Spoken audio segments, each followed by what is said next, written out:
اچھا، اس حدیث پاک سے یہ بھی سمجھ میں آتا ہے کہ اسلام بہرحال اپنے ماننے والوں کو طاقت میں دیکھنا چاہتا ہے، پاور میں دیکھنا چاہتا ہے۔ اسلام کی منشا یہ ہے کہ جو محمد عربی کا کلمہ پڑھنے والا ہے، دنیا میں جتنے بھی عہدے ہیں، جتنے بھی درجے ہیں، جتنے بھی مرتبے ہیں، جو سب سے، ہر میدان کی بات کر رہا ہوں، ہر میدان کے سب سے اعلیٰ درجے پر، سب سے ٹاپ لیبل پر اگر کوئی بیٹھا ہو تو اسلام کی منشا یہ ہے کہ وہ محمد عربی کا ماننے والا بیٹھا ہو۔ یہاں سے لے کر وہاں تک آپ ابھی کھڑا کر لیجئے اور پوچھ ڈالیے کہ بتاؤ نماز جمعہ پڑھنے کا طریقہ کیا ہے۔ شاید 2 4 10 کے علاوہ اس 300 400 لوگوں میں شاید ہی کوئی ایسا بندہ ہو کہ جو آپ کو مکمل طور پہ جمعہ کی نماز پڑھنے کا طریقہ بتا سکے۔ محترم حاضرین جمعہ، اس وقت ہمارے ملک کے جو حالات ہیں، بلکہ پوری دنیا میں مسلمانوں کی اس وقت جو سچویشن ہے،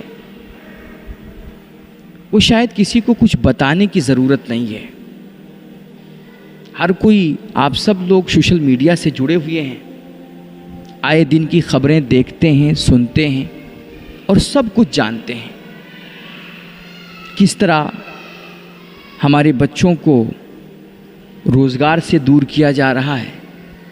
ہماری معیشت کو گرانے کی کوششیں ہو رہی ہیں، نوجوانوں کی ماب لنچنگ ہو رہی ہے، انہیں تعلیم سے محروم کرنے کی کوششیں جاری ہیں، اور کبھی ہمارے مذہبی معاملات کو لے کر کے ایسی ٹپڑیاں کی جاتی ہیں، ایسی ہیٹ اسپیچ دی جاتی ہے کہ جس سے ہمارے جذبات مجروح ہوتے ہیں، ہمارے دلوں کو ٹھیس پہنچایا جاتا ہے اور ذہنی طور پر ہمیں کمزور کر کے ہمیں الجھانے کی کوششیں ہو رہی ہیں۔ کبھی ہماری مسجد مدرسوں کو ٹارگٹ کیا جاتا ہے، ہماری سمپتیوں کو برباد کیا جاتا ہے۔ کتنے ایسے نوجوان ہیں، بے قصور ہیں، مگر ان کو جھوٹے مقدموں میں پھنسا کر کے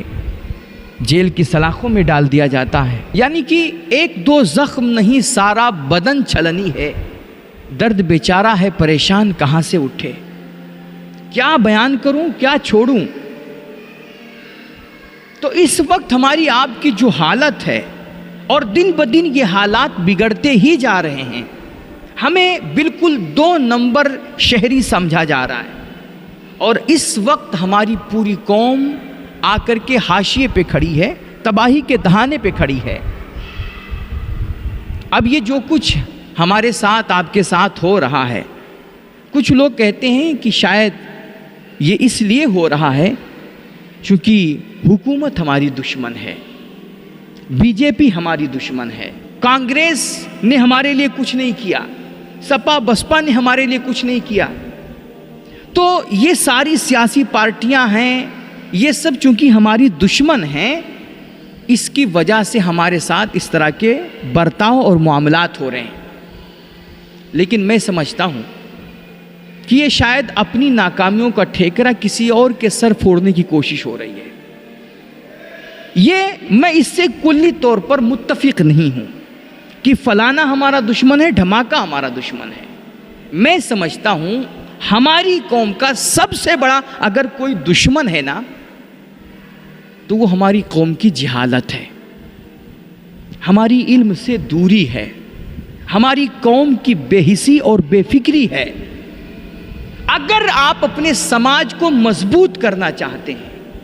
اپنی نسلوں کو کامیاب دیکھنا چاہتے ہیں، تو اس کے لیے آپ کو زیادہ کچھ پاپڑ بیلنے کی ضرورت نہیں ہے، زیادہ مغزماری کی ضرورت نہیں ہے۔ کسی دانشور نے کہا تھا کہ اگر آپ اپنی قوم کو آگے لے جانا چاہتے ہیں، قوم کو مضبوط اور توانا بنانا چاہتے ہیں، بچوں کو کامیاب کرنا چاہتے ہیں، اور اپنے پورے سماج کو عزت دلانا چاہتے ہیں، تو آپ کو ایک کام کرنا ہے کہ آپ اپنی نسلوں کو تعلیم سے جوڑ دیجئے، اپنے بچوں کو پڑھائی لکھائی میں لگا دیجئے، اور اپنی قوم کے، اپنے سماج کے جو اسکول ہیں، جو مدرسے ہیں، آپ ان کو آباد کر دیجئے۔ جس دن ہماری قوم تعلیم سے جڑ گئی، خدا کی قسم میں کہہ رہا ہوں، ممبر رسول پہ بیٹھ کر کے، اسی دن ہماری قوم کے اندر سے ہر قسم کی برائیوں، ہر قسم کے فتنوں، ہر قسم کے فسادات اور یہ جو بچے نشوں میں لت ہیں، برائیوں میں لگے ہوئے ہیں، جو چوراہے آباد ہیں، ہوٹلیں آباد ہیں، اور یہ 2-2 بجے رات تک جو بلا وجہ کی گپ شپ میں لگے رہتے ہیں، سیاست میں کوئی اثر نہیں، لیکن سیاسی گپ چھڑا کے ان کو ہانکنے ہوں، سیاسی باتیں ان کو کرنی ہوں تو دیکھو کیسی کیسی ہانکتے ہیں۔ تو اگر ان تمام چیزوں سے، وقت کی بربادی سے، ناکامیوں سے، خرافات سے بچنا چاہتے ہیں، بچوں کو تعلیم سے جوڑ دیجئے، ایک ایک فرد کو ایجوکیشن میں لگا دیجئے، اور جس دن ہمارے بچوں کے اندر علم آ گیا، ان کے اندر شعور آ گیا، ان کی فکر بیدار ہو گئی اور ان کا احساس زندہ ہو گیا، خدا کی قسم ہماری قوم سے ہر قسم کے فتنہ فساد کا خاتمہ ہوگا، برائیاں مٹیں گی، اور یہی سماج جو آج ہمیں گالیاں دے رہا ہے، ہمیں ذلیل سمجھ رہا ہے، جب ہمارے اندر علم آئے گا، شعور آئے گا، بچے گریجویٹ ہوں گے، تو یہی سماج آ کر کے ہمیں عزتیں دے گا، محبتیں دے گا، ہمیں اقتدار بھی ملے گا، کرسی بھی ملے گی، اور دنیا آ کر کے ہمیں سلیوٹ بھی مارے گی۔ بچوں کو تعلیم سے جوڑیے۔ شاید یہ کسی دانشور نے کہا تھا کہ تم کسی قوم کی ترقی دیکھنا چاہتے ہو نا، تو اس کی عبادت گاہوں کو مت دیکھنا، یہ مت دیکھنا کہ مسجدیں کتنی عالی شان ہیں، یہ مت دیکھنا کہ ان کی عیدگاہ کتنی خوبصورت ہیں۔ اگر کسی قوم کی ترقی دیکھنا چاہتے ہو تو اس کی عبادت گاہوں کو نہیں، بلکہ اس کی اسکول اور مدرسوں کو دیکھنا۔ اگر اس کے اسکول اور مدرسے آباد ہیں تو اس قوم کو ترقی سے کوئی روک نہیں سکتا، اس کو آگے بڑھنے اور کامیاب ہونے سے کوئی مائی کا لال نہیں روک سکتا۔ اور دیکھو اسلام کا نقطۂ نظر دیکھو، اللہ کے نبی کی ایک حدیث میں بار بار کوٹ کرتا ہوں اور ہر بار اس کی وضاحت کرتا ہوں۔ اللہ کے نبی فرماتے ہیں المؤمن القوی خیر و احب الی اللہ من المؤمن الضعیف، کہ ایک کمزور مومن ہوتا ہے اور ایک طاقتور مومن ہوتا ہے۔ مومن تو سب برابر ہیں، اور ہر کلمہ پڑھنے والا، ہر صاحب ایمان بندہ اللہ کی بارگاہ میں اس کی ایک عزت ہے، اس کا ایک مقام ہے، اس کی ایک ویلیو ہے۔ لیکن اللہ کے نبی فرماتے ہیں ایک طاقتور مومن ہے جو علم والا ہے، شعور والا ہے، احساس والا ہے، جو پیسے والا ہے، جو اقتدار والا ہے، جو کرسی والا ہے، عہدہ اور منصب رکھتا ہے، اور وہ کسی کے کام آنے کی صلاحیت رکھتا ہے، وہ کسی کی مدد کر سکتا ہے، وہ کسی بے سہارے کو سہارا دے سکتا ہے، وہ کسی مجبور کی مجبوری دور کر سکتا ہے، وہ اس پوزیشن میں ہے کہ کوئی اس کے پاس فریاد لے کر کے آئے اور وہ ایک سگنیچر کر دے یا ایک فون کر دے تو اس فریادی کا کام بن جائے۔ اللہ کے نبی فرماتے ہیں یہ طاقتور جو مومن ہے نا، یہ اس کمزور مومن سے زیادہ محبوب ہوتا ہے اللہ اس کے رسول کی نگاہ میں۔ اللہ اسے طاقتور مومن کو پسند کرتا ہے جو اس کے بندوں کے کام آتا ہے، جو انسانیت کو نفع پہنچاتا ہے۔ اور یہاں طاقتور سے مراد صرف جسمانی طاقت نہیں ہے، صرف باڈی بنانا نہیں ہے، بلکہ طاقت سے مراد جیسا کہ میں نے وضاحت کی اور کئی دفعہ میں نے اس کی وضاحت کی ہے، طاقت سے مراد جسمانی طاقت بھی ہے، علمی طاقت بھی ہے، روحانی طاقت بھی ہے، مالی طاقت بھی ہے، اور سیاسی اور اخلاقی طاقت بھی ہے۔ ہر اعتبار سے جو بندہ مضبوط ہوتا ہے، توانا ہوتا ہے، طاقتور ہوتا ہے، اللہ کی نگاہ میں اس طاقتور کی زیادہ عزت ہوتی ہے اور وہ رب رسول کی نگاہ میں زیادہ محبوب ہوتا ہے۔ اچھا، اس حدیث پاک سے یہ بھی سمجھ میں آتا ہے کہ اسلام بہرحال اپنے ماننے والوں کو طاقت میں دیکھنا چاہتا ہے، پاور میں دیکھنا چاہتا ہے۔ اسلام کی منشا یہ ہے کہ جو محمد عربی کا کلمہ پڑھنے والا ہے، دنیا میں جتنے بھی عہدے ہیں، جتنے بھی درجے ہیں، جتنے بھی مرتبے ہیں، جو سب سے، ہر میدان کی بات کر رہا ہوں، ہر میدان کے سب سے اعلیٰ درجے پر، سب سے ٹاپ لیبل پر اگر کوئی بیٹھا ہو تو اسلام کی منشا یہ ہے کہ وہ محمد عربی کا ماننے والا بیٹھا ہو، وہ اسلام کا کلمہ پڑھنے والا ہونا چاہیے۔ اور اسلام کی منشا تو یہ ہے کہ میرا ماننے والا ستاروں پہ کمندے ڈالے، میرا ماننے والا سمندر کی تہہ میں اترے، میرا ماننے والا جا کر کے چاند پہ اپنے جھنڈے گاڑے، اور میرا ماننے والا دنیا کی کھوج کرے، تحقیقات کرے، ریسرچ کرے اور دنیا کو نئی نئی چیزیں لا کر کے دے۔ ہر ایک نئی ایجادات کا موجد سب سے پہلے محمد عربی کا ماننے والا ہونا چاہیے۔ لیکن افسوس کے ساتھ آج مجھے کہنا پڑ رہا ہے، حالانکہ کرنے والے یہ کام بھی کر رہے ہیں، بہت سارے مسلمان ہیں جو چاند پہ بھی پہنچ گئے، جو نئی نئی چیزیں بھی بنا رہے ہیں۔ آپ ایران کی ٹیکنالوجی کے سامنے پوری دنیا دنگ ہے۔ اسرائیل جس کو دنیا سب سے بڑا سپر پاور اور ٹیکنالوجی میں اس کا کوئی مثال نہیں سمجھتی تھی، ایران نے اس اسرائیل کو بھی اپنی ٹیکنالوجی کے سامنے ناکام کر دیا۔ آج امریکہ ہارا ہوا اپنے آپ کو محسوس کر رہا ہے اور ساری دنیا دیکھ رہی ہے تماشا۔ تو کرنے والے یہ کام بھی کر رہے ہیں، لیکن میں اکثریت مسلمانوں کی اکثریت کی بات کر رہا ہوں۔ آج خاص طور پہ گاؤں دیہات میں چلے جائیے، 99% مسلمان ایسے ملیں گے جن کو آج تک صحیح سے کلمہ بھی پڑھنا نہیں آتا ہے۔ اور آج دیکھیے یہ جمعہ کا دن ہے، ماشاءاللہ پوری مسجد بھری ہوئی ہے، اور ہمارے نوجوان، ہمارے بچے دیکھیے ماشاءاللہ ایسے جبے، ایسی ٹوپیاں اور ایسا مطلب حلیہ ہے کہ دیکھ کر کے ان پہ رشک ہوتا ہے۔ عیدین کی نماز ہوتی ہے، پورا علاقہ بوڑھے سے لے کر بچے تک ہر کوئی پہنچ جاتا ہے، ایک ایک فرد جاتا ہے نماز پڑھنے کے لیے، اور ماشاءاللہ بڑے شوق سے، بڑے ذوق سے جاتے ہیں۔ لیکن بڑی معذرت کے ساتھ آج دیکھیے یہاں سے وہاں تک لے کر کے تقریباً 300-400 لوگ تو ہیں یہاں مسجد میں۔ اس میں ایمانداری کے ساتھ دیکھو، اپنی حالت آپ کو بھی پتا ہے اور مجھے بھی پتا ہے، یہاں سے لے کر وہاں تک آپ ابھی کھڑا کر لیجئے اور پوچھ ڈالیے کہ بتاؤ نماز جمعہ پڑھنے کا طریقہ کیا ہے۔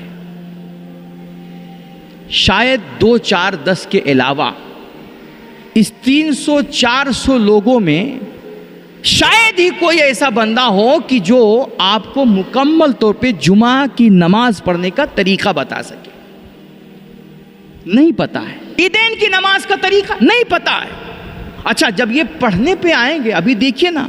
ان کے بغل میں کھڑے ہو جاؤ، ایسا ہونٹ چلائیں گے اور ایسی زبان فس کریں گے کہ جیسے ان کو سب کچھ یاد ہے، پورا جانتے ہیں۔ مجھے تعجب ہوتا ہے کہ یار جب یہ کچھ پڑھے ہی نہیں ہیں تو نماز میں پڑھ کیا رہے ہیں؟ دیکھیے، یہ ہنسنے کا مقام نہیں، یہ رونے کا، ماتم کرنے کا مقام ہے کہ ساری زندگی بیت گئی اور اسلام ہمیں کس لیول پہ، کس مقام پہ دیکھنا چاہ رہا تھا، اور آج ہماری حالت کیا ہے کہ وہ ستاروں پہ کمندے ڈالنا، سمندر کے تہہ میں اترنا اور چاند پہ جھنڈے گاڑنا یہ تو دور کی بات ہے۔ وہ علم جو اللہ اس کے رسول نے ہم پر فرض کیا تھا، کم سے کم جینے مرنے کا طریقہ سیکھ سکو، زندگی گزارنے کا طریقہ سیکھ سکو، عبادت کا طریقہ سیکھ لو۔ جو علم ہم پر فرض تھے نا، ہم نے وہ اپنا فرض بھی پورا نہیں کیا۔ آج ہمیں صحیح سے کلمہ پڑھنا نہیں آتا، ہمیں نماز پڑھنی نہیں آتی ہے، ہمیں زندگی کے ضروری مسائل نہیں پتہ ہیں، ہمیں اپنے بنیادی عقائد نہیں پتہ ہیں۔ آپ دیکھیے نا، ہمارے یہاں شریعت کا ایک قانون ہے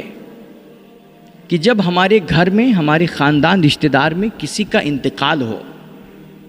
تو شریعت کہتی ہے کہ اس میت کا جنازہ وہ پڑھائے جو میت کا سب سے زیادہ قریبی ہو، ولی اقرب۔ یہ امام صاحب کا بعد میں حق ہے کہ وہ نماز جنازہ پڑھائیں، سب سے پہلا حق کس کا ہے؟ میت کے ولی اقرب کا، جو سب سے زیادہ قریبی ہے۔ مثلا اگر باپ کا انتقال ہوا ہے تو ہماری شریعت کہتی کہ اس کا جنازہ سب سے پہلے حق یہ ہے کہ اس کا بیٹا پڑھائے۔ لیکن باپ کا انتقال ہو جاتا ہے، 5 ہٹے کٹے نوجوان بچے ہیں ان کے، لیکن کسی میں اتنی صلاحیت نہیں کہ وہ اپنے باپ کا آگے بڑھ کر کے جنازہ پڑھا سکے۔ آج ہمارے یہاں فیشن بن چکا ہے کہ باپ کا انتقال ہوگا، اگر پیسہ ہے، تھوڑی سی دولت آ گئی ہے تو کہیں گے ہم تو فلانے پیر صاحب کو بلا لائیں گے، وہ ہمارے پیر صاحب سے بڑا اچھا ہمارا تعلق ہے، مفتی صاحب سے ہماری بڑی اچھی جمتی ہے، تو ہمارے باپ کا، ہماری امی کا، گھر میں کسی کا انتقال ہوگا تو ہم تو مفتی صاحب کو بلا لائیں گے، ہم تو مولانا صاحب کو بلا لیں گے، ہم تو پیر صاحب کو بلا لیں گے۔ ایسا لگتا ہے کہ پیر صاحب آئیں گے، بپا کا جنازہ پڑھائیں گے تو پھر بپا سے حساب کتاب ہوگا ہی نہیں، وہ ڈائریکٹ جنت میں پہنچا دیں گے۔ لیکن یاد رکھو میرے بھائی، یہ نماز جنازہ جو ہے نا، یہ اصل میں ایک دعا ہے، دعائے مغفرت میت کے لیے. اور دعاؤں میں یہ نہیں دیکھا جاتا کہ کتنا بڑا علامہ دعا مانگ رہا ہے، کتنا بڑا پیر دعا مانگ رہا ہے، کتنا بڑا مفتی دعا مانگ رہا ہے. اللہ کی بارگاہ میں دعا کے لیے اونچی پگڑی نہیں دیکھی جاتی ہے، علم نہیں دیکھا جاتا ہے. اللہ کی بارگاہ میں دعا میں تو دل کا درد دیکھا جاتا ہے، سینے کی تڑپ دیکھی جاتی ہے. اور اسی لیے ہماری شریعت کہتی ہے کہ جب تمہارے گھر میں کسی کا انتقال ہو تو میت کی نماز جنازہ وہ پڑھائے جو میت کا سب سے زیادہ قریبی ہو. کیوں؟ اس کی حکمت یہ ہے کہ جب باپ کا جنازہ سامنے پڑا رہے گا تو جس درد کے ساتھ ایک بیٹا اللہ اکبر کہے گا، ایسا درد نہ کسی عالم کے سینے میں ہو سکتا ہے، نہ کسی بڑے پیر کے سینے میں ہو سکتا ہے. اللہ کی بارگاہ میں درد دیکھا جاتا میرے بھائی. جب اپنے سگے جوان بیٹے کی میت سامنے پڑی ہوگی تو باپ یقیناً بڑے تڑپ اور درد کے ساتھ اللہ اکبر بولے گا. لیکن شریعت کہتی ہے کہ جب گھر میں تمہارے کسی کا انتقال ہو تو میت کی نماز جنازہ وہ پڑھائے جو میت کا سب سے زیادہ قریبی ہو. لیکن ہمارے یہاں ہوتا کیا ہے کہ جب ہمارے گھر میں کسی کا انتقال ہوتا ہے اور اس کی نماز جنازہ پڑھانے کی باری آتی ہے تو ولی اقرب کیا، دور دور کے اولیاء میں بھی، دور دور کے رشتہ داروں میں بھی کوئی ایسا ایک بندہ نہیں ملتا ہے جو آ کر کے اپنے اس رشتہ دار میت کی نماز جنازہ صحیح سے پڑھا سکے. اور نماز جنازہ پڑھانا تو بہت دور کی بات ہے یار. یہاں ہماری آپ کی حالت تو یہ ہوتی ہے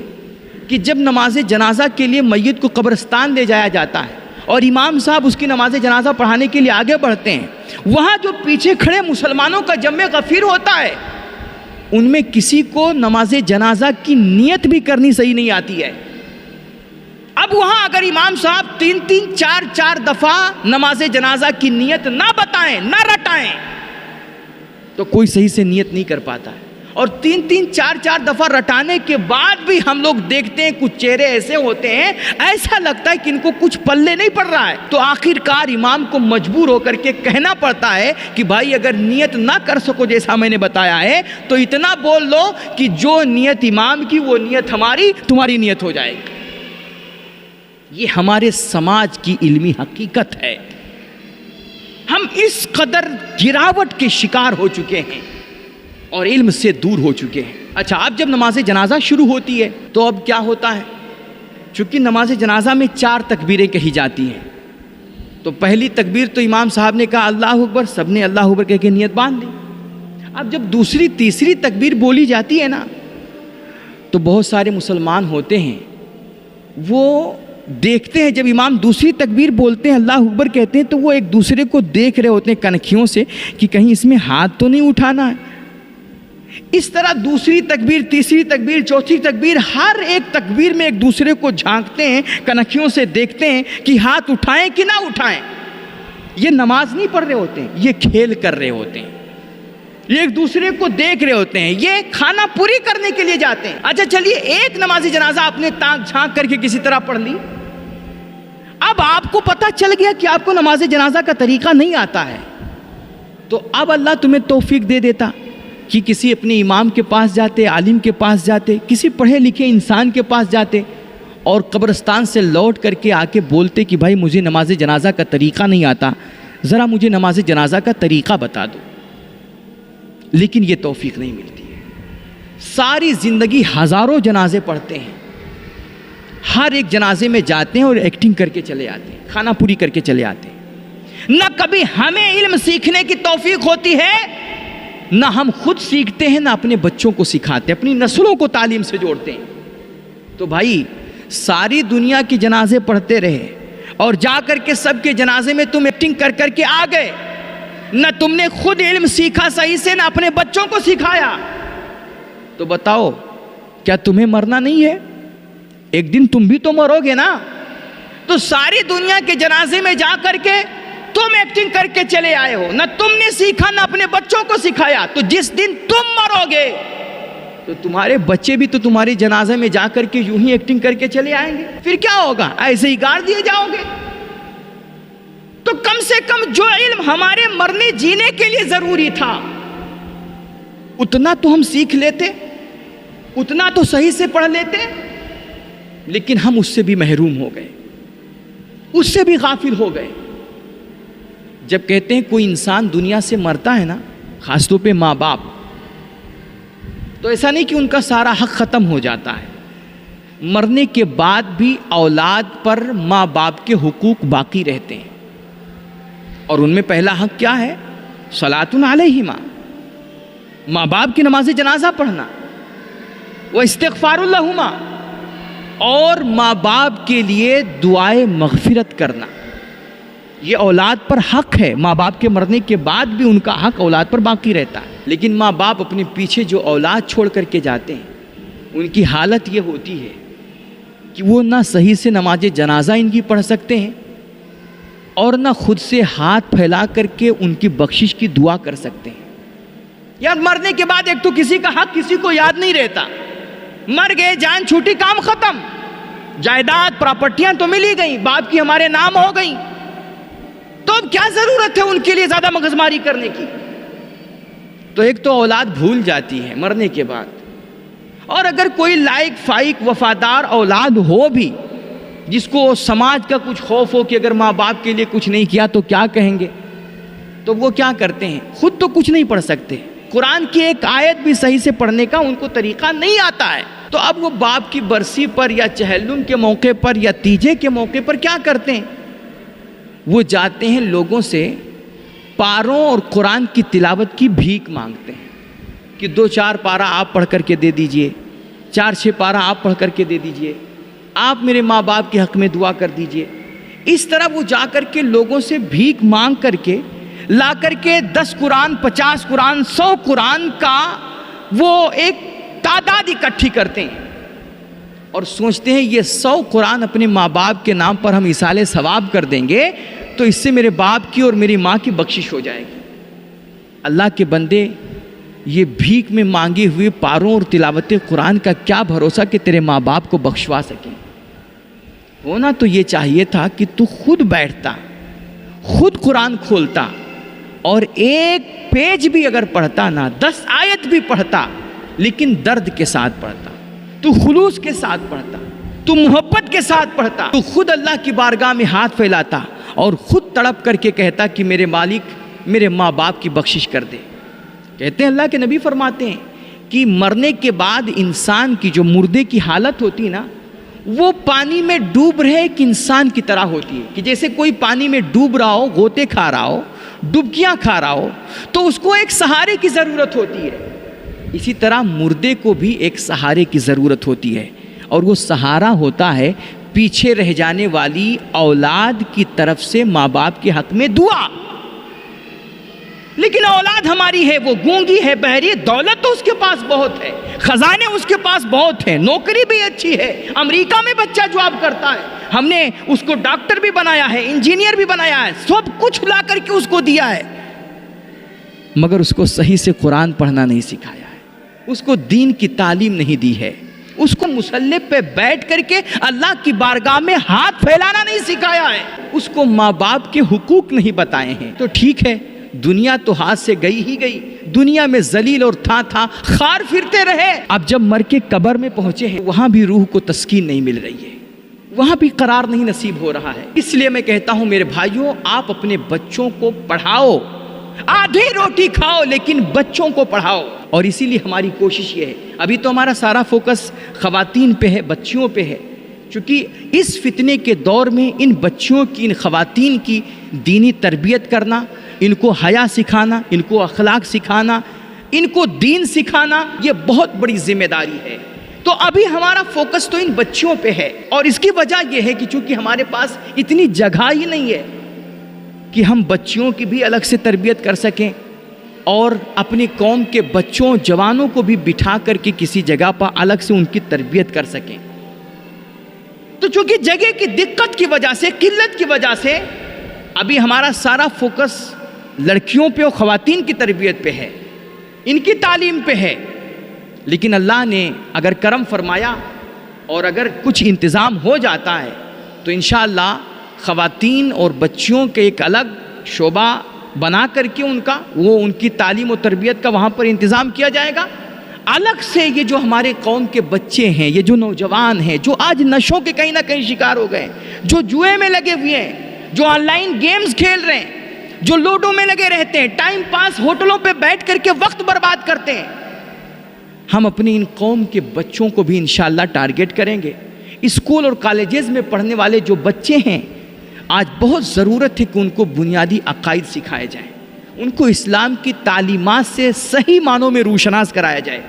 اور یہ شوق رکھتے بھی ہیں بچے۔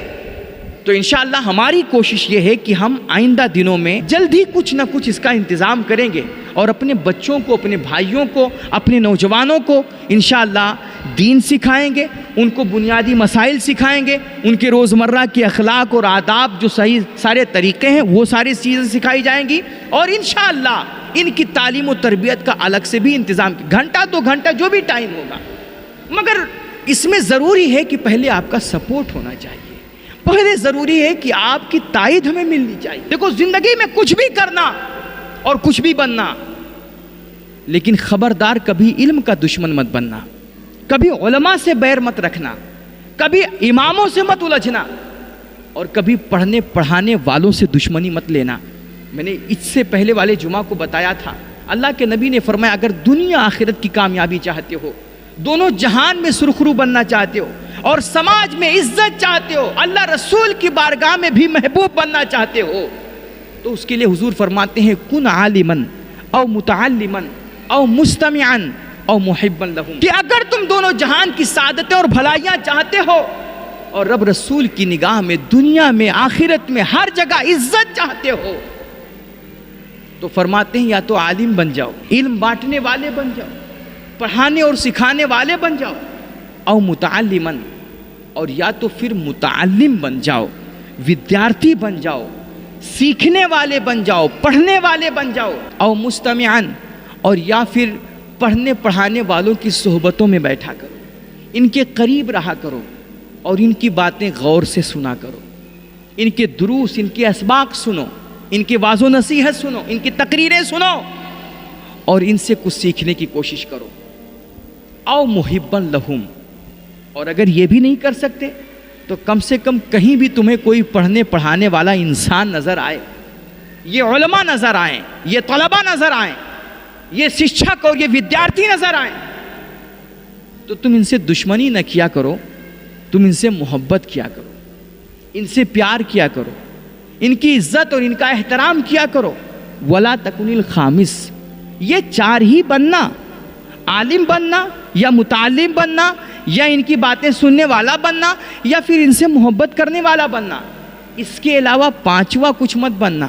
یعنی ان سے دشمنی کرنے والا مت بننا، ان سے نفرت کرنے والا مت بننا، ان کو کبھی غلطی سے گالی مت دینا، ان کی برائی مت کرنا، ان کے خلاف سازش مت کرنا، اور ان کو گرانے کی کوشش مت کرنا، ورنہ کیا ہوگا؟ حضور فرماتے ہیں لا تکن الخامسہ فتہلک، اگر تم 5واں بننے کی کوشش کرو گے، پڑھنے پڑھانے والوں سے دشمنی لوگے، تو پھر تم ہلاک ہو جاؤ گے، تم برباد ہو جاؤ گے، تمہارا دنیا میں کبھی کوئی عزت سے نام نہیں لے گا، اور دنیا میں بھی تم رسوا ہوگے، کل قیامت کے دن اللہ کی بارگاہ میں تو رسوا ہوگے ہی ہوگے۔ اس لیے پڑھنے پڑھانے والوں سے، اپنے ائمہ سے، اپنے علماء سے، اپنے مدرسین سے، اور جو بھی شکشک ہیں، جو بھی تعلیم بانٹنے والے، علم دینے والے لوگ ہیں، اگر آپ ان سے محبت نہیں کر سکتے